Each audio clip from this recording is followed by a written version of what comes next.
12 বছরে 7 বার ফাইনাল, মহাদেশীয় আসর থেকে বিশ্বকাপ, সবখানেই ছিল দাপট। আর্জেন্টিনা ভক্তকে হাসিয়েছে অনেকবার, দিয়েছে সব ধরনের প্রাপ্তি। ফাইনালে এসে হারা এই আর্জেন্টিনাকে নিয়ে তাই রাগ বা ক্ষোভ নয়, বরং গর্বই হবে আপনার। আর্জেন্টিনার 12 বছরের 7 ফাইনাল ও সাফল্যের গল্প নিয়ে থাকছে প্রতিবেদন। ফাইনাল হারার কষ্ট সবসময় তীব্র। শেষ বাঁশি বাজতেই স্বপ্ন ভেঙে যায়, আনন্দের জায়গা দখল করে নেয় হতাশা। সেই হতাশা আর্জেন্টাইনদের ছেয়ে গেছে, তাতে সন্দেহ নেই।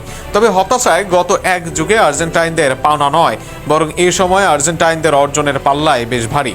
গত 12 বছরে আর্জেন্টিনা খেলেছে 7টি বড় ফাইনাল। বিশ্বকাপ থেকে শুরু করে কোপা আমেরিকা, ফিনালিসিমা, যে টুর্নামেন্টে নেমেছে শিরোপার লড়াইয়ে নিজেদের জায়গা করে নিয়েছে আলবিসেলেস্তেরা। আধুনিক ফুটবলে এত দীর্ঘ সময় ধরে এমন ধারাবাহিকভাবে ফাইনাল খেলা সত্যি বিরল ঘটনা। 2014 সালে জার্মানির বিপক্ষে বিশ্বকাপ ফাইনাল দিয়ে শুরু হয় আর্জেন্টিনার এই যুগের যাত্রা। এরপর 2015 ও 2016 সালে কোপা আমেরিকার ফাইনাল খেলে আর্জেন্টিনা।